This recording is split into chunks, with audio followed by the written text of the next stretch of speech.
এই দুটি বৃত্ত থেকে আপনাদেরকে দেখাবো কিভাবে কাঠগোলাপ ফুল আঁকতে হয়। আশা করছি ভিডিওটি শেষ পর্যন্ত দেখলে কাঠগোলাপ ফুল আঁকা শেখার কোনো কমতি থাকবে না। যদি সহজ করে শিখতে চান তাহলে দেখুন, এই যে একটি বৃত্ত দিয়ে 5টি ডট দিতে পারেন। এই বৃত্তকে 5টি ভাগে ভাগ করলে সমান সমান দূরত্বে 5টি দাগ দিলেই হবে। দুটি কাঠগোলাপ ফুল এঁকে দেখাবো 2 রকমের। আশা করছি আপনি এইভাবে আমার মতো করে এই যে এই ভাঁজে দাগগুলো আঁকতে পারবেন। খুব ইজি, দেখুন।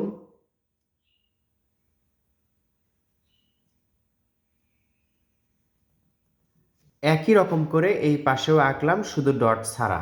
এবার দেখুন, এই যে এখান থেকে ধরে একটু ভাঁজ করে এটার সাথে তুলে দিতে হবে। এই যে এখান থেকে একটু ভাঁজ করে এটার সাথে মিলে দিতে হবে। একই রকম করেই আমরা সবগুলো পাপড়ি আঁকছি। এটা খুবই ইজি বা সহজ। এরপর দেখুন, এখান থেকে হালকা করে একটা দাগ দিতে হবে। আবার দেখুন, এখান থেকে হালকা করে দাগ। একই রকম করে 5টি পাপড়িতেই আমরা হালকা করে দাগ দিব। রং করার সময় এটা বোঝা যাবে। সুন্দর লাগছে। রাবার দিয়ে হালকা দাগগুলো মেশাতে হবে। একই পদ্ধতিতে এখানে আরও একটি ছোট্ট ফুল আঁকতে হবে। এবার দেখুন, এখান থেকে আমরা এখন পাতা আঁকবো। পাতা আঁকা খুব ইজি বা সহজ। এই যে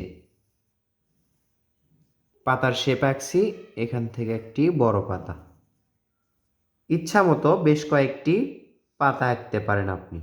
পাতার মাঝে আমরা রং করব, এজন্য আগেই এই শিরা দাগগুলো দিব না। দেখুন, এই যে দাগগুলো আমরা যে দেই, এই দাগগুলো আমরা দিব না, রং করার পর দিলে এটা পারফেক্ট হবে। তারপরও পাতার সৌন্দর্য বোঝাতে আমি আপনাদেরকে এই পাতার শিরাগুলো এঁকে দেখালাম। এবার দেখুন, এখান থেকে একটি ডাল হবে, উপর দিকে যাবে, এই যে গোল হবে। আবার দেখুন, এটাতে মিলবে।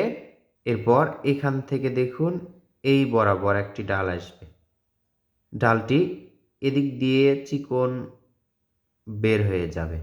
আরও একটা মোটা ডাল এই যে এখানে আমরা বের করে দিব। এখন এটাতে আমরা রং করে দেখাবো। আশা করছি রং করার পর আরও দারুণ হবে।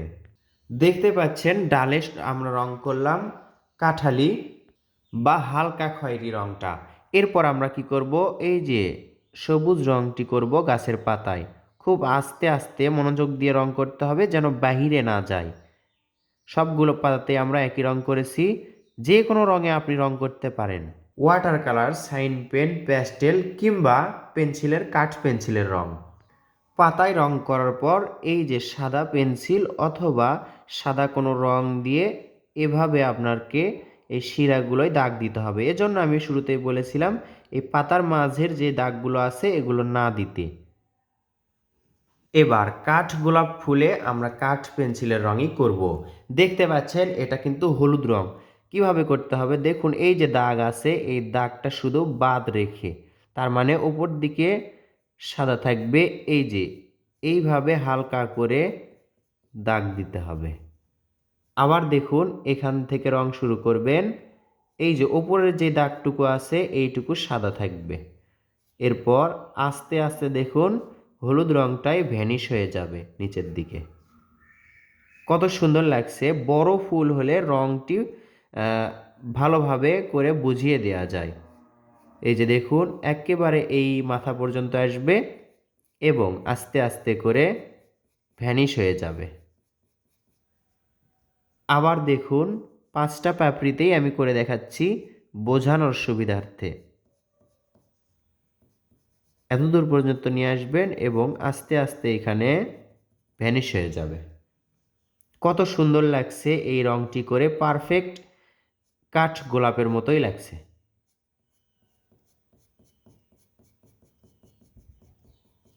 এরপর দেখতে পাচ্ছেন, এটা হচ্ছে কমলা রং।